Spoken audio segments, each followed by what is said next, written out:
সুধী দর্শকবৃন্দ, আসসালামু আলাইকুম।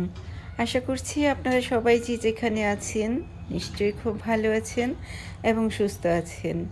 আলহামদুলিল্লাহ, আমিও আপনাদের দোয়ায় বেশ ভালো আছি এবং সুস্থ আছি। আমার চ্যানেলে আপনাদের সবাইকে জানাচ্ছি স্বাগতম। বরাবরের মতো আজও আমি আপনাদের জন্য খুবই মজার একটি রেসিপি নিয়ে হাজির হয়েছি।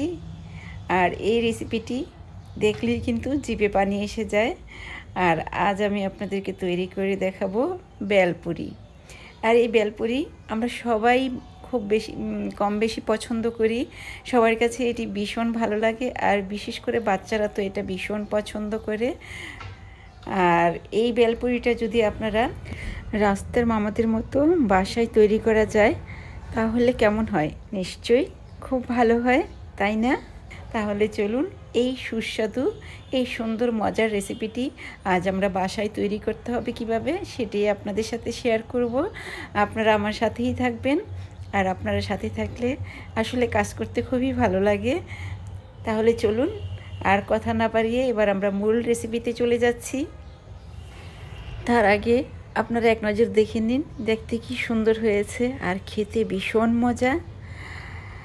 আমি এখানে একটি বাটি নিয়েছি, বাটিতে আমি 1 কাপ ময়দা নিয়েছি এখানে, আর দিয়ে দিলাম স্বাদ মতো লবণ। আপনারা চাইলে এটা আমরা যে রুটি তৈরি করি সে আটা দিয়েও এটা তৈরি করতে পারেন, তাতেও কোনো সমস্যা নেই, স্বাদের কোনো হেরফের হবে না। তো এইবার আমি এখানে লবণটা ভালোভাবে মিশিয়ে নিয়েছি, নিয়ে তারপর আমি এখন দিয়ে দিব এখানে তেল। আমরা যেই তেল দিয়ে রান্না করি সেই তেলটাই আমি এখানে দিয়ে দিব। তো আমি এখানে 2 টেবিল স্পুনের চেয়ে একটু বেশি 3 টেবিল স্পুন তেল দিয়েছি। 1 কাপ ময়দাতে আমি 3 টেবিল স্পুন তেল এখানে দিয়ে দিয়েছি। দিয়ে তারপর এখানে দিয়ে দিব এখন অল্প একটু পানি। পানিটা অল্প করে দিবেন যাতে ডোটা একদম রুটির ডোয়ের মতো এরকম শক্ত হয়, যেন খুব বেশি সফট হয়ে না যায়, তাহলে কিন্তু আপনার রুটি বেললে কিন্তু এটা একদম নরম হয়ে যাবে, একটু ক্রিস্পি হতে সময় লাগবে। তাই একটু শক্ত করে এই ডোটা তৈরি করতে হবে। মানে আমরা রুটি তৈরি করি যেমন সফট করে রুটি ডোটা তৈরি করি, তার থেকে একটু হার্ড তৈরি করতে হবে। তো দেখুন আমি কিন্তু এই যে ডোটাকে মেখে নিচ্ছি, আর পানি দেওয়ার এখানে দরকার নেই, এই পানিতেই হয়ে যাবে। তো এটাকে খুব ভালোভাবে মেখে নিতে হবে। তো আমি প্রায় 5 মিনিটের মতো এটাকে মেখে নিয়েছি, আমার মাখা কিন্তু অলমোস্ট হয়ে গিয়েছে। তো আমি এখন এটাকে একদম গোল করে একটু তারপর এই যে দেখুন এভাবে হাতের সাহায্যে এটাকে ঘুরিয়ে ঘুরিয়ে গোল করে তারপর বাটির মধ্যে আমি এটা রেখে দিব, আর উপরে একটু অয়েল হাত দিয়ে লাগিয়ে দিব যাতে করে এটা বাতাসে শক্ত হয়ে না যায়। তো আমার এটা হয়ে গিয়েছে, তো আমি এখন এটা বাটির মধ্যে রেখে তারপর অয়েলটা লাগিয়ে দিচ্ছি। এবার একটি প্লেটের সাহায্যে ঢেকে তারপর আমি এটা 30 মিনিটের জন্য রেস্টে রেখে দিব। আর 30 মিনিট পর এই যে আমি রুটি বেলে তারপর এইভাবে গ্লাসের সাহায্যে গোল গোল করে কেটে নিয়েছি। অবশ্য আপনাদেরকে এটা দেখানোর কোনো প্রয়োজন মনে করি না, কারণ এটা তো আমরা সবাই পারি, আর ভিডিওটা বড় হয়ে যাবে, তাই আমি দেখাইনি। রুটি বেলে তারপর আমি গ্লাসের সাহায্যে কেটে নিয়েছি। আর এখানে কড়াইয়ের মধ্যে আমি তেল দিয়েছি, তেলটা গরম হয়ে গিয়েছে। আর এই তেলের মধ্যে এখন এই ছোট ছোট বেলপুরিগুলো আমি ভেজে নিব। এই যে দেখুন একটা করে এখানে দিয়ে দিব, দিয়ে তারপর আমি ভেজে নিব। আর প্রথমটা যখন তেলের উপর বেশি উঠবে তারপর একটা একটা করে আমি আবার এখানে দিয়ে দিয়েছি, কারণ এগুলো বেশি ফুলকো হওয়ার দরকার নেই, যেহেতু আমরা বেলপুরি তৈরি করছি তাই এটা কম ফুললেই ভালো হবে, বেশি ফুলার প্রয়োজন নেই। তা এগুলো ভাজা হয়ে গিয়েছে, আমি উল্টিয়ে পাল্টিয়ে ভেজে নিয়েছি। আর ভাজতে কিন্তু খুব একটা বেশি সময় লাগে না। দেখুন ভীষণ ক্রিস্পি হয়েছে, দেখেই কিন্তু বোঝা যায় এটা ভীষণ ক্রিস্পি হয়েছে। তারপর আমি আবার এখন দিয়ে দিব এখানে, এই যে দেখুন একটু 2-3 সেকেন্ড পর পর আমি একটা একটা করে এখানে দিয়ে দিচ্ছি। আর তেলটা তো বেশ গরম হয়ে গিয়েছে, এখন আর একটার গায়ে আরেকটা লেগে যাবে না, তাই একসাথে আমি বেশ কয়েকটা দিয়ে ভেজে নিচ্ছি। আর আপনারা যদি বড় কোনো ফ্রাইং প্যানের মধ্যে ভাজেন তাহলে কিন্তু একসাথে অনেকগুলো দিয়ে ভাজতে পারবেন। যেহেতু আমার কড়াইটা ছোট, সেহেতু এখানে 4টা 5টা ধরেছে। এর বেশি দিতে গেলে আবার দেখা যাবে যে এটা ভালোভাবে ভাজা যাবে না। তাই আপনারা বড় কোনো ফ্রাইং প্যানের মধ্যে বা কড়াইয়ের মধ্যে ভেজে নিতে পারেন, সমস্যা নেই। আর না হলে আমার মতো এমন ছোট কড়াইয়ের মধ্যেও কিন্তু আপনারা এইভাবে ভেজে নিতে পারেন। দেখুন উল্টিয়ে পাল্টিয়ে আমি এটাকে একটু ব্রাউন করে ভেজে নিচ্ছি আর একদম ক্রিস্পি হয়ে যায়। তো দেখুন আমার এগুলো হয়ে গিয়েছে। তো আমি এখন সাইডে এনে তারপর তেলটা একটু জড়িয়ে তারপরে আমি নামিয়ে নিচ্ছি। আর এটা তেলটা জড়িয়ে নেবেন, তাহলে কিন্তু গায়ের মধ্যে বেশি তেল লেগে থাকবে না। তো এইভাবে আমি সবগুলো ভেজে নিব, ভেজে তারপর আপনাদেরকে দেখাবো। তো এগুলো ভাজা হতে হতে আমি আপনাদের সাথে কিছু কথা বলে নিচ্ছি। যারা ইতিমধ্যে আমার চ্যানেলটিকে সাবস্ক্রাইব করে নিয়েছেন তাদের সবাইকে জানাচ্ছি অসংখ্য ধন্যবাদ। আর যারা আমার চ্যানেলে নতুন এখনও সাবস্ক্রাইব করেননি তাদেরকে অনুরোধ করব আপনারা আমার চ্যানেলে গিয়ে নিচে লাল সাবস্ক্রাইব লেখাটিকে ক্লিক করে দিন আর পাশে থাকা ঘন্টাটি ক্লিক করে দিন। তাহলে দেখবেন আমি সুন্দর সুন্দর নতুন নতুন রেসিপিগুলো আপলোড দেওয়ার সাথে সাথে আপনাদের কাছে নোটিফিকেশান পৌঁছে যাবে, আর তখন সবার আগে আপনারা আমার রেসিপিটি দেখতে পারবেন। এই যে দেখুন আমার এগুলো সব ভাজা হয়ে গিয়েছে আর খুবই ক্রিস্পি হয়েছে। তো এবার আমি এখানে নিয়ে নিচ্ছি ডিম। আমি এই ডিমটাকে গ্রেট করে নিচ্ছি। আমি 2টো ডিম সেদ্ধ করে নিয়েছি আর 2টো ডিমকে এইভাবে গ্রেট করে নিতে হবে। আপনারা কম বেশি আপনারা আপনাদের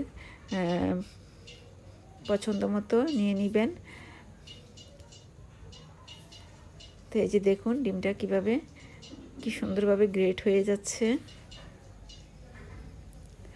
আর এমনই সব মজার মজার রেসিপিতে ভরপুর আমার চ্যানেল। আপনারা চাইলে এক নজর ঘুরে আসতে পারেন, দেখবেন আপনাদের কাছেও ভালো লাগবে। আর যদি আপনাদের কাছে ভালো লাগে তাহলে আপনাদের পরিচিত সবার কাছে আমার রেসিপিগুলো শেয়ার করে দিবেন। তো আমি আরেকটা ডিম নিয়ে নিয়েছি, সেই ডিমটাকেও আমি একই পদ্ধতিতে এভাবে গ্রেট করে নিচ্ছি। তো দেখুন আমার ডিমগুলো গ্রেট করা হয়ে গিয়েছে। এবার আমি তেঁতুলের কাঠ তৈরি করব। আমি কিছু তেঁতুল পানিতে ভিজিয়ে রেখেছিলাম আর সেই তেঁতুলটা আমি এখন এভাবে চিপে চিপে তেঁতুলের কাঠটাকে বের করে নিচ্ছি আর বিচিগুলোকে ফেলে দিতে হবে, তাই আমি বিচিগুলো ফেলে দিচ্ছি। তারপর আমি একটি ছাঁকনি দিয়ে এটা ছেঁকে নিয়েছি। এখন এখানে আমি দিয়ে দিব চিনি। তো আমি এখানে 2 টেবিল স্পুন চিনি দিয়ে দিচ্ছি। আপনারা আপনাদের পরিমাণ মতো চিনিটা দিয়ে নেবেন। তারপর এখানে আমি দিয়ে দিব এখন স্বাদ মতো লবণ। তো আমি লবণ দিয়ে দিয়েছি। তারপরে দিয়ে দিলাম এখানে চাট মশলা 1 টিস্পুন। তারপর দিয়ে দিব এখন কাঁচামরিচ আর দিয়ে দিচ্ছি এক টুকরো লেবুর রস। আর আপনারা চাইলে কাঁচামরিচের পরিবর্তে এখানে চিলি ফ্লেক্সটাও দিয়ে দিতে পারেন। আর লেবু রসটা দিলে এটা খেতে ভীষণ ভালো হয়। তো লেবু রসটা দেওয়া হয়ে গিয়েছে। তারপরে দিয়ে দিব ভাজা জিরার গুঁড়া। তো আমি আগে এটাকে নাড়াচাড়া করে একটু মিশিয়ে নিচ্ছি। তো এটা মেশানো হয়ে গিয়েছে। তো এই পর্যায়ে আমি এখানে দিয়ে দিলাম 1 টিস্পুন ভাজা জিরার গুঁড়া। তারপরে দিয়ে দিচ্ছি টেস্টিং সল্ট 1 টিস্পুন দিয়ে এখন নাড়াচাড়া করে খুব ভালোভাবে এটা মিশিয়ে নিতে হবে। মিশিয়ে তারপর এটা একটু চেক করে দেখব সব কিছু ঠিক আছে কিনা। আমার কাছে মনে হচ্ছে মিষ্টিটা একটু কম হয়েছে, তো আমি আরও 1 টেবিল স্পুন চিনি এখানে দিয়ে দিলাম। দিয়ে এখন নাড়াচাড়া করে এটাকে খুব ভালোভাবে মিশিয়ে নিচ্ছি। যতক্ষণ পর্যন্ত চিনিটা গলে না যায় ততক্ষণ পর্যন্ত এটা নাড়াচাড়া করে ভালোভাবে মিশিয়ে নিতে হবে। তো আমার মেশানো হয়ে গেছে, এবার একদম পারফেক্ট হয়েছে মিষ্টিটা। তারপরে এখানে আমি একটি বাটি নিয়েছি আর এখন এই বাটির মধ্যে আমি নিয়ে নিয়েছি 2টো সেদ্ধ করা আলু। আর এই আলুগুলোকে হাতের সাহায্যে চেপে এভাবে ভেঙে নিতে হবে। একদম মিহি করা যাবে না, অল্প একটু ভালোভাবে একটু ভেঙে নিলেই হবে হাতের সাহায্যে, যেন একটু আস্ত থাকবে, তারপরে একটু মিহি হবে, এরকমভাবে আর কি আমরা ভর্তা যেভাবে করি এইভাবে এটাকে ভেঙে নিয়েছি। তারপরে নিয়ে নিচ্ছি মটর। আমি মটরটাকে সেদ্ধ করে নিয়েছি পানিতে ভিজিয়ে, তারপর মটরটাকে আমি সেদ্ধ করে নিয়েছি খুব ভালোভাবে। হাতে চাপ দিলে মটরটা গলে যাবে এমনভাবে সেদ্ধ করে নিয়েছি। তো আমি এখানে 1 কাপের মতো মটর দিয়েছি, তারপরে দিয়ে দিচ্ছি একটা পেঁয়াজ কুচি। এখন এই পেঁয়াজ কুচিটাও এগুলোর সাথে খুব ভালোভাবে মেখে নিতে হবে। তো আমি এখন মেখে নিচ্ছি।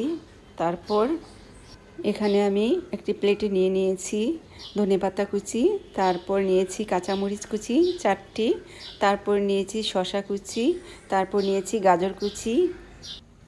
তো এখন আমি এখানে দিয়ে দিচ্ছি ধনেপাতা আর দিয়ে দিব এখন কাঁচামরিচ কুচিটা। আর জালটা আপনারা আপনাদের স্বাদ মতো দিয়ে নেবেন। দিয়ে এখন আলু আর মটরশুঁটি আর পেঁয়াজের সাথে ধনেপাতা কাঁচামরিচটাকে খুব ভালোভাবে এভাবে মেখে নিতে হবে। এই যে দেখুন আমি এভাবে খুব ভালোভাবে এটা মেখে নিচ্ছি। তো এটা মাখা হয়ে গিয়েছে। এবার এখানে আমি দিয়ে দিচ্ছি স্বাদ মতো লবণ। মেখে লবণটা একটু চেক করে নিতে হবে ঠিক আছে কিনা। তো আমি লবণটাকে খুব ভালোভাবে মিশিয়ে নিয়েছি। তো এটা মেশানো হয়ে গিয়েছে। তারপর একটু চেক করে দেখে নিচ্ছি লবণটা ঠিক আছে কিনা। লবণটা আর একটু লাগবে, তো আমি আরও একটু লবণ এখানে দিয়ে দিচ্ছি। দিয়ে এবার ভালোভাবে মিশিয়ে নিচ্ছি। তো এটা আমার মেশানো হয়ে গিয়েছে। তো এবার এখানে আমি দিয়ে দিচ্ছি শসা কুচি, গাজর কুচি।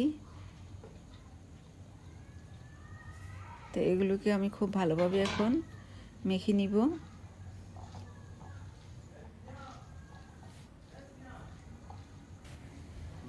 তো এবার আমি পুরি নিয়ে নিব একটা। তো পুরিটার মধ্যে আমি এভাবে এগুলো দিয়ে দিব, দিয়ে তারপর উপরে গ্রেট করা ডিম দিয়ে দিব। এই যে দেখুন আপনারা চাইলে এইভাবে পরিবেশন করতে পারেন, অথবা আপনারা ডিমটা এখানে মিশিয়ে নিতে পারেন। তো আমি সবটুকু ডিম এখানে মিশিয়ে নিচ্ছি আর অল্প একটু ডিম রেখে দিব উপরে গার্নিশ করার জন্য। তো আমি রেখে দিয়েছি অল্প একটু, আর বাকিটা পুরোটাই এখানে মিশিয়ে নিচ্ছি। এভাবে করলে কিন্তু খুবই সহজ হয়ে যাবে, তাড়াতাড়িও হবে তৈরি করতে। তো আমি এবার এখন এক একটা পুরি নিয়ে পুরিটার উপরে এইভাবে দিয়ে তারপর আমি একটি প্লেটের উপর রেখে দিচ্ছি। এইভাবে আপনারা যদি বেলপুরিটা বাসায় তৈরি করে খাওয়ান তাহলে দেখবেন বাইরে থেকে আর কেউ বেলপুরি খেতে চাইবেন না। বাসার এই বেলপুরিটা দোকানের চেয়েও আপনার বেশি টেস্টি হয়। এটা মানে বানানোর সাথে সাথে এটা নিমিষেই শেষ হয়ে যায়। এটা এতটাই টেস্টি হয় কি আর বলবো। আপনারা একবার হলেও ওইভাবে বানিয়ে খাবেন। দেখুন আমি 1 প্লেট বেলপুরি আমি এভাবে ভরে নিয়েছি, তৈরি করে নিয়েছি। তো উপর থেকে আমি এভাবে ডিমটা দিয়ে দিচ্ছি, আর বাকিগুলো আমি পরে তৈরি করে নিব। দেখুন দেখতে কি সুন্দর হয়েছে আর খেতে ভীষণ মজা। আশা করছি আমার এই রেসিপিটি আপনাদের কাছে বেশ ভালো লেগেছে। আর যদি ভালো লেগে থাকে তাহলে আপনাদের পরিচিত সবার কাছে আমার রেসিপিটি শেয়ার করে দিতে ভুলবেন না। তো এতক্ষণ কষ্ট করে আমার সাথে থাকার জন্য, আমার রেসিপিটি দেখার জন্য আপনাদের সবাইকে জানাচ্ছি অসংখ্য ধন্যবাদ। তো উপরে ডিম দেওয়া আমার হয়ে গিয়েছে। এবার আমি একটি খেয়ে তারপর আপনাদেরকে বলবো এটার টেস্টটা কেমন হয়েছে। তা আমি এখন তেঁতুলের টক দিয়ে নিচ্ছি।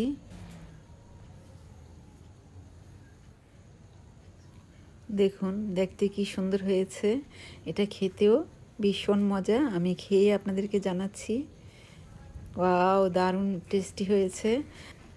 আজ এ পর্যন্তই, আবার নতুন কোনো রেসিপি নিয়ে আপনাদের সামনে হাজির হয়ে যাব। আপনারা সবাই ভালো থাকবেন, সুস্থ থাকবেন, আমার জন্য দোয়া করবেন আর আমার পরিবারের জন্য দোয়া করবেন। আর আপনারা বানিয়ে খেয়ে তারপর আমাকে জানাবেন আপনাদেরটা কেমন হয়েছে। আল্লাহ হাফেজ।